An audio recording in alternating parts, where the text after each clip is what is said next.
bem, povo de Deus, estamos falando da vida religiosa sacerdotal, vida religiosa consagrada feminina, masculina. E aí a gente queria começar esse assunto exibindo um VT, que é das irmãs Estela Maris. E a gente quer contar o testemunho da inserção social da vida religiosa. E é por isso que a gente chama esse VT para vocês conferirem agora. Qual é a missão de uma freira na prática? Quem vai nos responder isso é a irmã Benedita, da congregação Filhas de Nossa Senhora Estela Maris.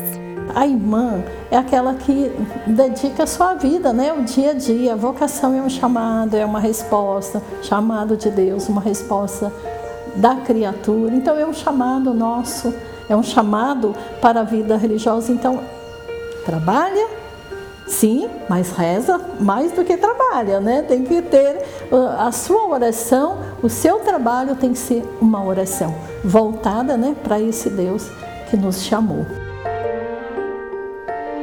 Com 40 anos de vida religiosa, a irmã Benedita é a presidente da Associação Santa Teresinha, fundada há 96 anos pela congregação. Nosso foco, nosso trabalho, voltado para o doente. Mesmo falando que nós estamos acolhendo um menor, o doente é um desses pequeninos. E também filhos de doentes, né? A congregação ela dedica aos filhos de doenças contagiosas, especialmente de doenças contagiosas.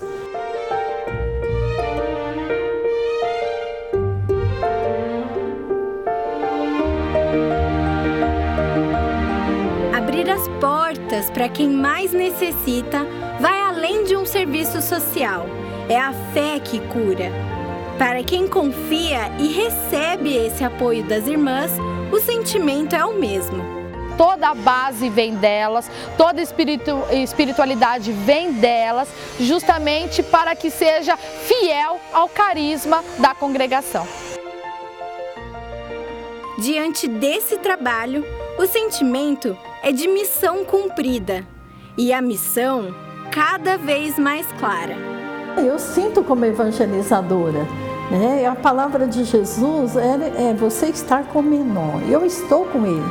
Então, o meu papel é ser esse Jesus no meio deles, né? Responder aquilo que eles interrogam, aqueles que eles, talvez não com palavras, mas que eles querem dizer, que eles estão precisando, né? É esse testemunho vivo, né? Esse Jesus vivo. Esse Jesus que se torna um deles, né? Um menor no meio deles.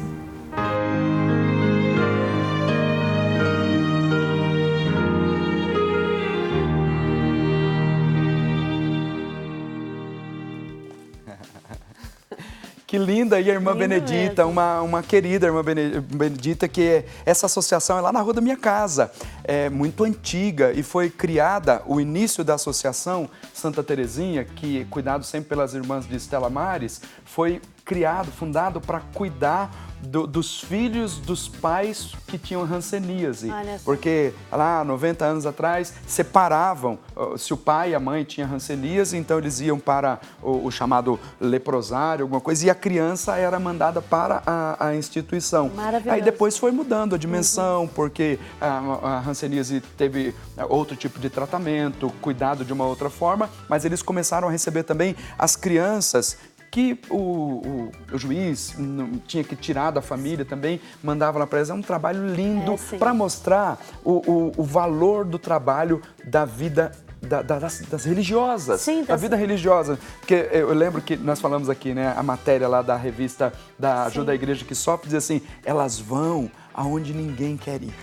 Esse é o valor da mulher, das religiosas na vida da igreja. E nós vamos conversar sobre isso agora. Nós vamos conversar porque a gente está muito bem representado aqui por mulheres, várias idades, várias experiências, e a gente quer conhecer melhor a vida religiosa feminina. Então, eu vou falando o nome aqui e aí vocês vão se identificando. Vamos lá, vamos ver se eu acerto todo mundo. A irmã Glória, quem é? Sou eu. A senhora irmã Glória, da Congregação Missionárias de Cristo, todas, todos né? nós somos. Também a irmã Sara. Sou eu. Oi, irmã Sara, bom dia. A irmã Cecília. Sou eu. A irmã Cecília, bom dia. E a irmã Geralda. Oi, bom dia. Bom dia, muito bem.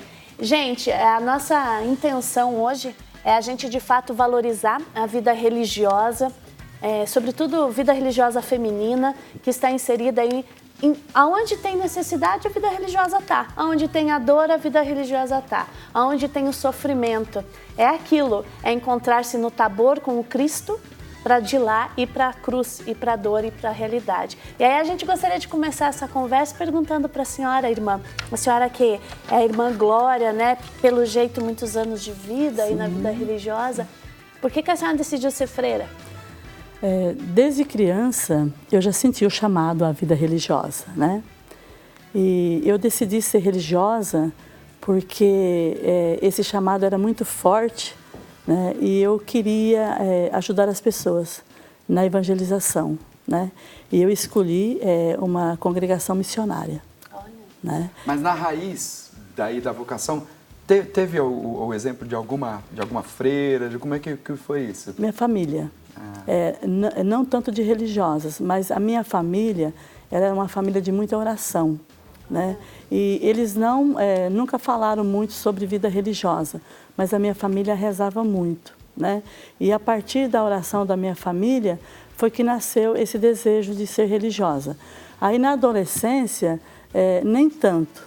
Quando eu cheguei aos meus 18 anos, aí eu senti muito forte esse chamado à vida religiosa. Aí uma irmã das Missionárias de Cristo, eu a encontrei, né, na rua. Por acaso eu pedi o endereço. E eu cheguei até as Missionárias de Cristo em Jundiaí. As Missionárias de Cristo é uma fundação do Brasil? Brasileira. Quem é que é o fundador? Dom José Gaspar de Afonseca e Silva. Que foi bispo de São Paulo, segundo arcebispo de São Paulo. Certo. Ele fundou a congregação. Ele fundou a congregação. Então, era como se no princípio ele desse uma orientação espiritual e a partir de então se organizou como uma congregação. Isso. Dom José Gaspar de Afonseca e Silva, segundo arcebispo de São Paulo, ele morreu muito cedo, né? Eu diria para a irmã Sara, ela falar um pouquinho, porque ela tem uma paixão muito especial por Dom José. Olha, que bacana. Eu lembro que em São Paulo tem uma praça com o nome de Dom José Gaspar. Isso. É bem famosa ali em São Paulo. Mas olha só, quando a gente começa a conhecer a vida religiosa, a gente se depara com experiências maravilhosas. Eu conheço jovens que foram para institutos de vida consagrada. Claro, a raiz sempre foi isso, famílias que rezavam muito. Sim. Mas, num primeiro momento, nem imaginavam que a filha, e eu tenho história lá na minha diocese, de que as duas filhas disseram que nós queremos ser freira. Uma foi estudar, os pais investiram no estudo dela para uma boa universidade em São Carlos, estudou para manter a casa lá para ela estudar. Quando ela se formou, ela falou assim, não é isso que eu quero ser freira. Exatamente, acontece muito isso. Acontece muito mesmo. E acontece com os homens também. Sim. Mas eu acho muito lindo quando a pessoa encontra... talvez os pais achassem assim, não, ela vai ser feliz se realizar aqui sendo uma fisioterapeuta, mas ela pode ser uma fisioterapeuta sendo uma religiosa. Não impede, né? Nada impede. O que me chama a atenção no comentário do Padre Nilson é que, assim, a irmã Glória tem 35 anos de votos perpétuos, quer dizer que a senhora assumiu definitivamente. Sim. Mas temos curiosidades aqui. O padre está falando dos jovens que dizem sim e vão. Por exemplo, a irmã Sara, do ladinho da irmã Glória, tem 3 anos de postulante. Aí você pode dizer para a gente o que é o postulantado. E a irmã Cecília e a irmã Geraldo, 8 meses de aspirantes. Vamos lá, irmã Sara. Porque essa decisão jovem, hoje em dia, com tantos desafios que a gente conhece bem, decidiu por esse caminho? Então, eu entrei na congregação com apenas... faltando 10 dias para mim fazer 15 anos. Eu entrei na congregação. No dia do meu aniversário, em 5 de janeiro, eu entrei no aspirantado, que é a primeira etapa da vida religiosa. E eu fiz 2 anos de aspirantado, porque eu ainda estudo, né? Eu ainda estou terminando o 3º ano, eu terminar esse ano. E esse ano, em 27 de janeiro, eu passei para o postulantado, que é a 2ª etapa. É como se fosse um pré-noviciado. É o momento que a gente prepara mais intimamente para receber, então, realmente, para você decidir, né? Se é realmente a sua vocação. E a minha vocação, na verdade, ela nasceu a partir de um seminarista ele ainda está no seminário de Jundiaí, de um padre e juntamente com o bispo diocesano também. Então, também tem um envolvimento de padres. Tá certo. Sempre acontece isso, né? Eu disse que na minha vida sacerdotal está na raiz lá o padre que eu via trabalhando e correndo, fazendo tanta coisa. Depois o padre Claudemir, mas o primeiro padre que eu tive contato mesmo era um padre escocês. A gente nem entendia muito o que ele falava direito. Tem problema. Mas o jeito dele lidar com as pessoas, a simplicidade de vida, aquilo me chamava a atenção. E às vezes tinha uma ideia assim, bom, eu quero ser padre também, porque eu via os freis de hábito e aquilo chamava atenção também. É um sinal, né? Chama atenção de alguma forma. A gente às vezes conversa um pouco sobre isso aqui, mas também tem essa dimensão de chamar a atenção e a pessoa falar, eu quero ser mais ou menos parecida ali com aquela irmã, com aquela freira. Isso chama a atenção também. Mas a irmã tinha dito que você conhece um pouco mais do fundador, do Dom José Gaspar. Ela estudou bastante. Por que você teve tanta curiosidade assim com o fundador? É porque assim, quando eu conheci a congregação, eu me apaixonei muito pelo carisma de Dom José. Que era qual? Dom José era muito eucarístico. Muito mesmo, muito mesmo. Ele foi para o seminário muito cedo. E ele estudou no Colégio São Luís, na cidade onde eu nasci, em Itu. Ele estudou naquele colégio que eram os jesuítas que cuidavam.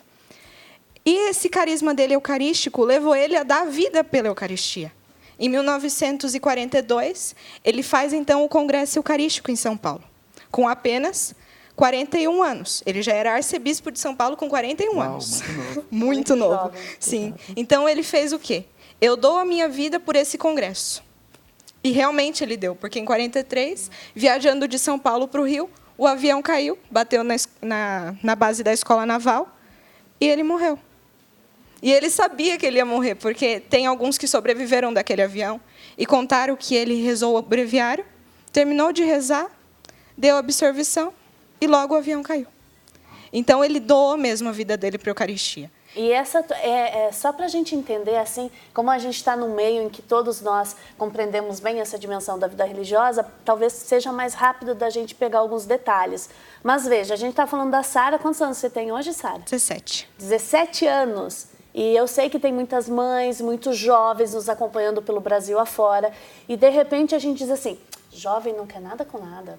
Ah, mas jovem não quer ter responsabilidade, não quer ter compromisso nenhum. Mas veja, foi o testemunho de alguém que ela não tinha intimidade, não convivia diretamente, que chamou a atenção. Quando você vê a vida do bispo, dessa doação, você encontra um sentido para a sua vida, é isso? Sim, porque eu tinha mais contato com o seminarista que fazia pastoral na minha paróquia e com o pároco. E foi num congresso eucarístico que aconteceu na diocese, em vista dos 50 anos, que eu, então, pude ter mais contato com o bispo, embora ele seja muito dinamizado na diocese, né? E ele fez, então, uma pergunta para a gente. Eu era coroinha, e eu digo que o meu chamado nasceu sendo coroinha. Eu incentivo muito os coroinhas para isso. E ele falou assim, quem de vocês gostaria de ser uma religiosa? E nesse local estava o bispo, do meu lado estava o seminarista que me ajudou, e junto com o bispo estava a irmã Alcinda, que é da nossa congregação. E quando ele perguntou, eu levantei. Mas eu levantei com uma força que não vinha de mim. Era uma força que vinha de dentro. E eu levantei, e daí o seminarista que estava do meu lado, vai, Sara, é isso mesmo, vai com coragem. Daí eu cheguei na minha paróquia, e então o padre me indicou, então, as missionárias de Cristo, justamente daquela congregação que aquela irmã estava. E tá aí a Sara, né? Pois é. E do seu lado está a irmã Cecília, que... Não, ela é a Geralda. É Geralda. A Cecília está aqui. Sou eu. Irmã Cecília, que é mais recente na congregação. Eu cheguei em janeiro, dia 10 de janeiro. A senhora é de onde? Eu sou de Cruzeiro, interior de São Paulo. Certo. Mas o que levou a senhora a decidir pela vida religiosa e nas missionárias de Cristo? Foi um longo caminho. Eu sou mais experiente do grupo, né? Porque para a vida religiosa não existe o tempo, né?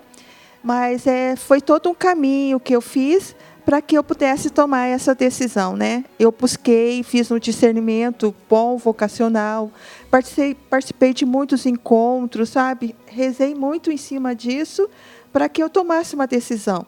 E Missionários de Cristo apareceu para mim através dos meios de comunicações, né? Através da internet. Olha aí, que bacana. Eu buscando, né? Quando eu comecei a minha busca por uma congregação, eu as encontrei.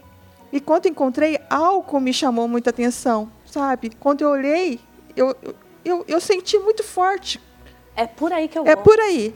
Daí eu entrei em contato, comecei a corresponder com elas e tudo. Daí um dia, eu conversando com a irmã Glória, que é minha formadora, eu falei, eu quero fazer uma experiência de alguns dias. Daí eu tive que sair um pouco do trabalho, né? E fui passar 15 dias. E lá, quando eu chegava lá, eu falei para a irmã Glória, eu me sinto em casa. Então, aqui é meu lugar. Que lindo. Porque eu me senti em casa. Quando a gente encontra a vocação, isso é maravilhoso. A gente fica em paz. Fica em paz, né? Tá tranquilo. Que bacana. Eu só, antes de sair para o intervalo, para a gente só encerrar como conheceu, por gentileza, irmã Geralda. Isso. Como você conheceu, então, a congregação?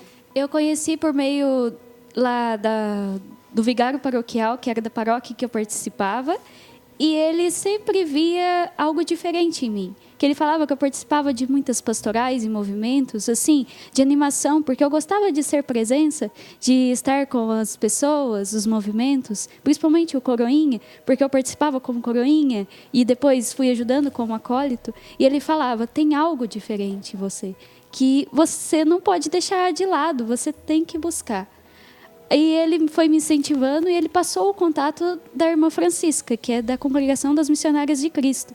E eu fui conhecendo, mas no começo não tive tanto entusiasmo.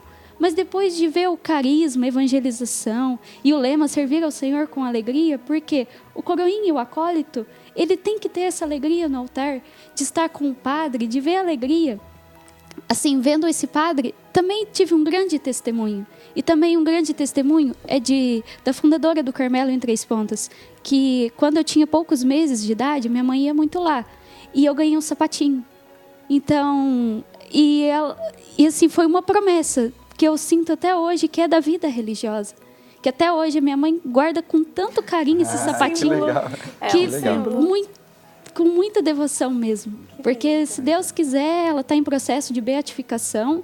Então, é uma promessa muito grande. E hoje, o padre até ele fica muito alegre de me ver a perseverança e a fé com que eu estou hoje na congregação. Então, ele fica feliz e eu também me sinto realizada estando na congregação. Isso aí é fundamental, me sinto realizada, isso é fundamental, porque se a gente não é feliz, a gente atrapalha. Se não é feliz ali no lugar onde está, a gente atrapalha. Mas ela falou assim, me apaixonei pelo carisma. É o que nós vamos falar daqui a pouquinho para descobrir qual é o trabalho que vocês exercem aí como missionárias de Cristo. A gente vai para o intervalo rapidinho mesmo, daqui a pouquinho a gente volta.